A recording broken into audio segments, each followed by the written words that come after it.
name is Gina Moreno. I'm a first generation Mexican American who grew up in El Paso, Texas. By day, I'm an engineer, program manager in big tech, and any other free time I use to build videos on TikTok about mental health, healing generational trauma, and everything in between in my healing journey. What exactly is generational trauma, Gina? That's a great question. So, I think the first question to address is what is trauma? I think it's a very strong word. And I think, especially our culture, is hesitant to use it, right? Like, everybody's afraid to say, like, I have trauma or like that person has trauma. And I think it's because it has just like such a strong connotation. But really, trauma can be anything that affected you in any way, right? So, if your needs were unmet in a certain way, that can be trauma. If you were bullied, that can be trauma. If you went through a car accident, that can be trauma, right? So it's not precisely directly correlated to some type of abuse. It's just some type of event or thing that happened to you. And when you put in generational trauma and add the generational, our ancestors and grandparents and parents went through so many things, through our history, right? And as immigrants, and they stay with certain ways of thinking, and they stay with mindsets that carry on to us. Even though we didn't precisely go through the same things, we are still having that mentality. And it starts with colonization, and even before that, like you stay with those things, and each person has a different set of eyes and a different experience. But I think all of us collectively, as immigrants or as Latinos or even as Texans, I listened to the last episode about the border crossing them. We all have unique experiences, but collectively, I think we all have stuff to heal. And in your personal case, when did you realize, hey, I have stuff to heal from my own life, but no one's really talking about it? Yeah, so for some context, I went to college, right? Like I always did everything as was expected of me, right? I was like a perfect child, like always good grades. And, I just went through life like that. And then, I went to college for engineering. And again, like I've always been really driven and really focused, and it kind of has prevented me from like taking a breath. So I just went through college so fast, like, and by the time that I was 3 years in, I was like, oh my God, like I'm done. And so then after, like I enrolled in my master's program, I finished my bachelor's and master's in 5 years. And then I achieved my dream, at age 23, which was to, get a good job that paid well and something that I find fun. And then when I was in that job for a couple months, I was like, is this it? Like, is this what I dreamed of my whole life? And I think it was at that point where I realized that I had pretty much been in survival mode up until that point. Like, I really hadn't taken a moment and just breathe and realize, okay, what do I want truly out of life, and not just like my job, my title, my achievements, like what else am I looking for?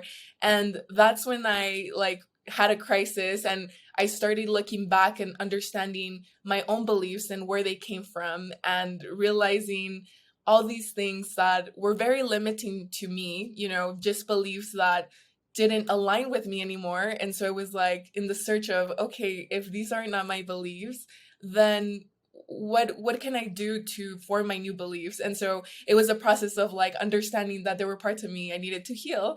And then later I understood, like, okay, this is like a lifetime thing. It's not like one day to another I'm gonna like heal and become better and understand. And but I think there are several events that led to that. But um and then there's particular moments that stand out to me. Like I remember going on a hike. I was new to Dallas, and there was an event for SHIP, the Society of Hispanic Professional Engineers, and we went on a hike.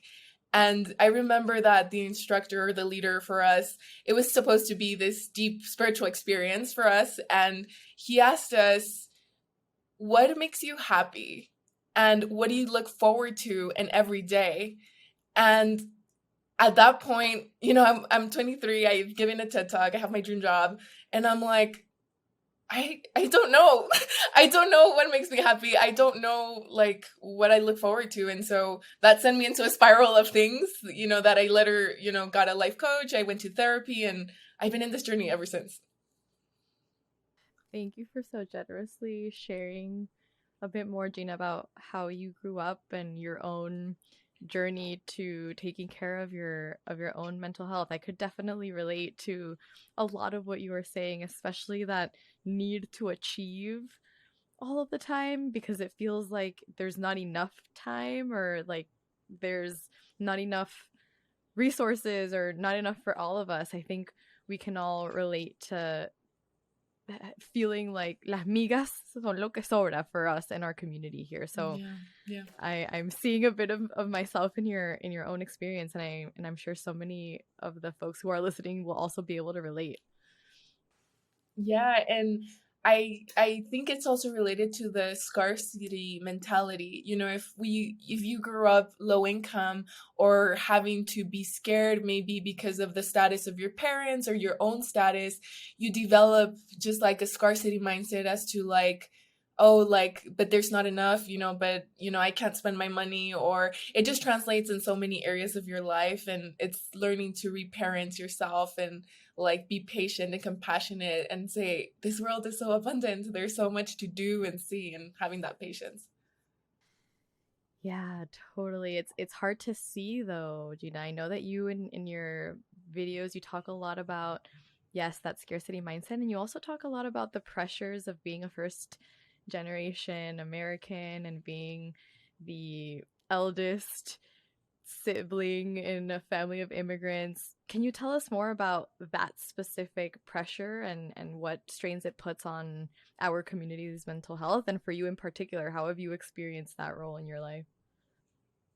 Yeah, I think a big portion out of it is not having the awareness, guidance, resources, or mentors growing up in this country. So you really don't know what you're doing and you don't have any type of validation or guidance. And so when you understand that, you're kind of fighting against the current when you're trying to get a job or trying to, go to college and just get a degree, like it's really, really difficult. And in my own experience, not just my experience, but a lot of my friends, I see, they're like the oldest sibling, and they struggle so much because their parents rely so much on them to like not only help them navigate as well, but not only help them navigate as well, but also help their siblings.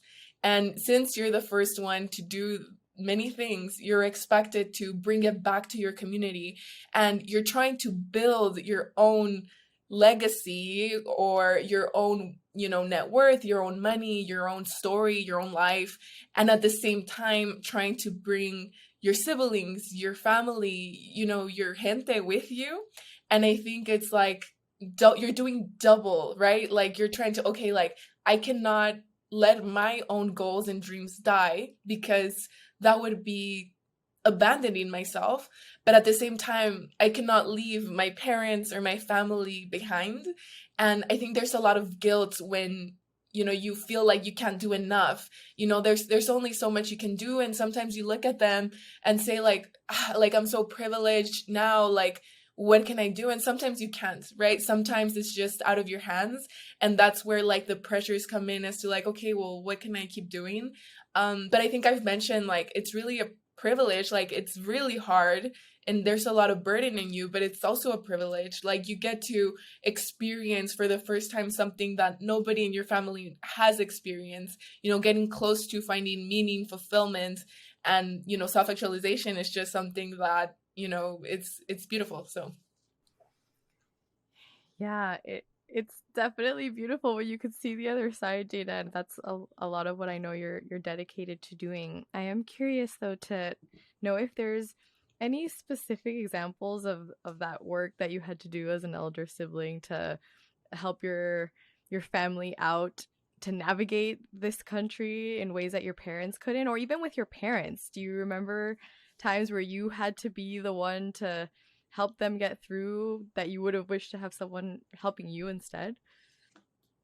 Of course, yeah. There are so many things that like I don't think we should have done as children, right? Like even like just answering calls and like, translating whatever the person looking for your parent is looking for, whether that be for bills or for like some type of negotiation, you're just trying to like translate it. And then, I think about like really important government documents. Like I remember like receiving letters from the government and like trying to translate it. And it's like I don't like, I'm at that point like I'm not even a teenager. I cannot understand this. Like I understand it, but I don't know what this means. And there's this specific instance where a family member was in debt and they were very close to bankruptcy. And I remember I think I had just graduated high school, and so they weren't good with their English, so they asked me to go with them. And I was like, how am I gonna go to court and like help this person out, right? But I felt just such a deep commitment to them that I was like, I mean, the least that I can do is just translate for them and make them feel like they're not alone. So I remember going to court and like trying to not only translate, but get the feeling that my family member was trying to get across to the judge. And it was like a really, really intense experience that I didn't process at the moment. But like looking back, I was like, oh my God, that was so intense. And I remember that like I was talking to the judge and I was explaining to them, I think it was my first year of college studying industrial engineering. And then he had like a lot of faith in me. And I guess he just saw like I don't know, the light in me. And he was like, he didn't even ask so many questions. He's like, this is fine. Like, this is the agreement. Whereas I feel if that person would have gone by themselves, they would have had like a harder time. And like, it just speaks to like the privileges of knowing the language, like understanding how like not precisely how the whole system works, but like how you can connect to people, that are higher level in education or, in just a job, and thinking that since I did that, like they were able to have a much better, outcome. But thinking back, there are so many responsibilities that we take on that are not precisely meant for us, and they just make us mature so much faster. Yeah, that we are so much more matured, just because of everything that we've had to go through and those stories. I can just imagine teenage Gina like hustling and getting all that paperwork done when you yourself have so many questions about life and have teenage angst and all of that. It's just a lot to process, and it's a heavy burden on our mental health.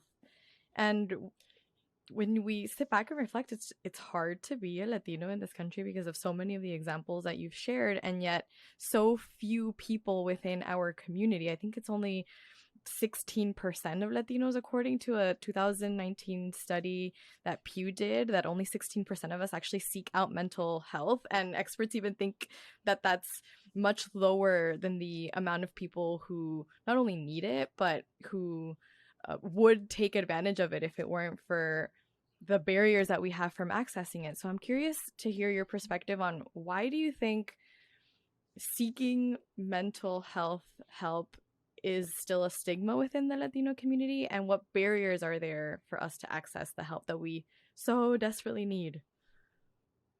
Yeah, I think there are so many things, but I think there are so many things, but I think the first one is the lack of awareness to the lack of awareness that you needed. I feel first there's the typical stereotype of like, no más los locos, right? Just crazy people, need to go to therapy. And I feel like that's kind of going away now. But then I think there's this idea that you only seek mental health if you're like in the ground and you cannot do anything anymore, right? I think like mental health, it's just kind of like we are meant in the Latino community not to send boundaries. What we do is just wait until we can no longer do it anymore, and then we seek for help. And to me, like when I started going to therapy in 2019, I actually went because my company sponsored it, and it was something that I had always wanted to do and advocate for. And now I can say, like, you can go to therapy to discover more about yourself. It's like a deep dive into your own thoughts and just to become a better person. Like, you don't necessarily have to have something. And I think being a human being is a big enough challenge. So I think everybody should go to therapy.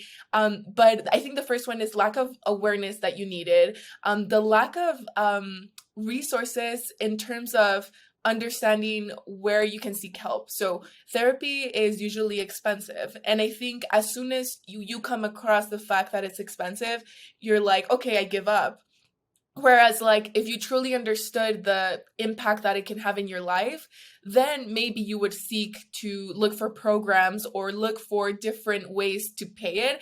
And to me, even if I had to pay out of a pocket, I would pay it because it's an investment for a lifetime. Like, it's the same, your car is going to last you a couple of years, 10 years at best, but your mental health and the things that you learn about in therapy are things that are for a lifetime. They will help you in relationships, they will help you in your career. So to me, like, every time I talk to a family member, and usually males are the ones that are more close to that, they're like, no, they're not gonna help, they're just gonna tell me, what I already know. And I'm just like, it's not about that. Like, therapists are not there to validate your life or tell you what you've done right or wrong. And I think, like, a lot of people operate of validation or ego. And I try to explain, like, there's no answer. Like, they're not going to be like, here's what you should do. It's just about you realizing what you need to do, And so there's those two things. And I think, like, the last thing that would make it difficult is that when you do things like investing in yourself, since we are part of a collective culture, you're seen as selfish. So, if you're spending, this money in, a life coach or in therapy or in a program to better yourself, it's kind of like, well, couldn't you use that money to help your family? And it's always seen as selfish because we live in a collective culture where family is always first. But I would argue that you have to be good to be able to help others, right? Like, you cannot, help from an empty cup. So yeah, I think it's a lot around our culture, and we take up a lot of the working class population, and that just adds another barrier in terms of price. And if you don't want it hard enough, I think it's harder to access. Preach, Gina. Preach. You are clearly so passionate about this. And just in this conversation, it's clear that you are super committed to that first part of what you shared, which is that lack of awareness that we needed, and what does it mean, and what exactly does therapy do for you. So thank you so much for explaining some of that. And that then leads me to TikTok, where you're doing this every day Yeah. in your spare time. Tell us how the idea came to you to start sharing about the importance of mental health, and why did you choose TikTok to do it? Oh my God. So that's like a whole journey of its own. I think each thing is a journey. Like, I think I had to overcome so much, even just to think that my voice was worthy of listening to.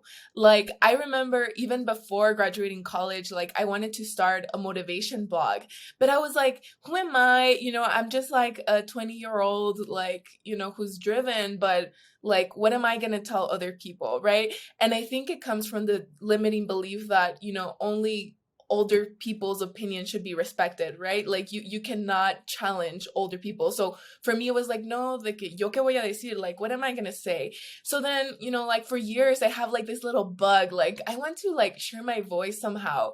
And I think the only way I was able to do so is by like getting all these accomplishments and achievements to feel worthy of other people hearing my voice. And to me, it was like, but now that I'm here, I'm just like, well, I didn't need all that. Like, just your human experience is valuable. Like, you don't need to have like all these, credentials to back you up, because I mean, I don't have a psychology degree, right? Like, I'm an engineer. So then after realizing like, hey, like, I have something valuable to say, I should share it. It's a disgrace if I don't.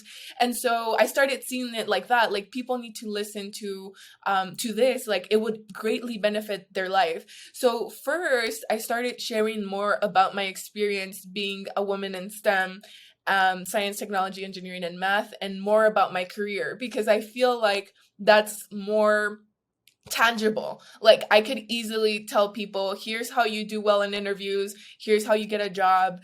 And I feel like that was way easier. And now, eventually I started moving into my first gen experience, and I was just ranting, like, I was just like, like, I think people don't understand how difficult it is to be first gen and how proud they should be of themselves. Like, I didn't realize that other people don't have to go through this, like. And so when I started, like, being in corporate America and like big tech, and having so many talented people, I realized that I had to do double of most of the people there. And so I was like, oh my God, like, people should understand that they should be proud of themselves. I don't think everyone has the exposure to be with such talented people and realize that in order to be there, you have to do double. So anyway, like, when I started sharing that, it started turning more into understanding my own limiting beliefs and sharing those with people. And the opportunity for TikTok came to me because I had a group of women in STEM that we like met through Instagram.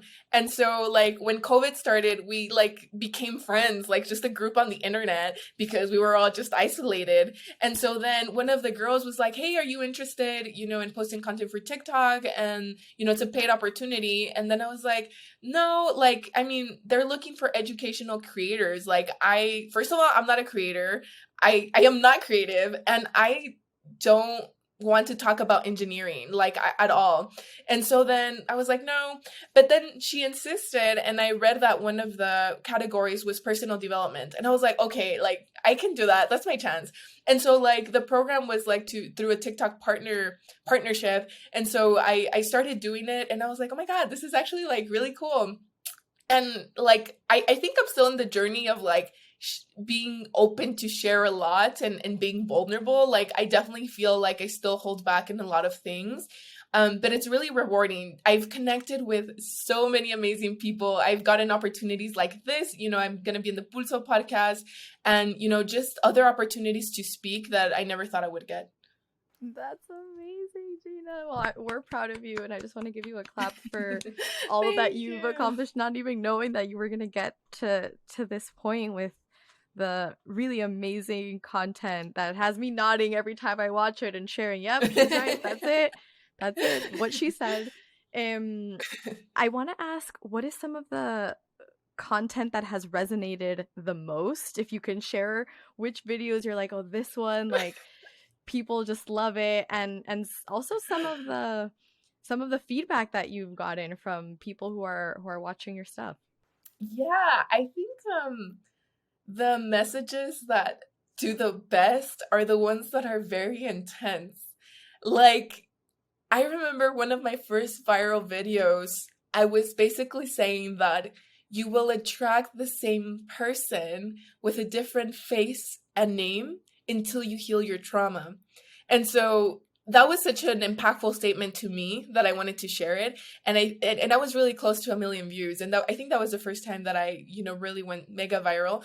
And then I started sharing about the first gen experience, and then one video did really well, and it again reached 1 million. And then it got shared into Instagram pages, and I couldn't control it for like 2 or 3 days. I was getting so many comments, messages, and I think a lot of it was really positive. Just like people being happy that I was able to articulate their own experiences in a way that they hadn't thought of. And I talk about the negative aspect of it because I think it's important. Like, I don't think you should just say like, hey, I went through all of this and that made me who I am today. okay, but you're kind of dismissing everything that you went through, right? So then that's why I did it, because I think it helps me recognize myself, and it helps other people recognize themselves, right? Recognize that being a first gen is not easy. And so if they feel alone, if they feel like they're the only ones in their class or in their job, it's like, you're not. And so that kind of content resonates the most. And of course, I got so much hate. You don't understand how much hate I got. Like, I was in shock. Like, I would get messages on TikTok and on Instagram, basically just saying how ungrateful I was because, our parents, came to this country with so much for us to do, and how dare you like complain, right? And the point that I was trying to make was not that I was not happy or ungrateful. I'm just being realistic to the experiences that we have. And I think part of the problem in the Latino community is that we don't acknowledge hard emotions. We just want to move past them, pretend they never happened, suppress them. And I think that leads to just like emotional suppression, just leads to a whole other stuff, like, and it'll come out in ways you never thought. And so that's why I like talking about it, and those are the videos that resonate the most, and those are the videos that get the most hate, but it's what resonates with people. You can't do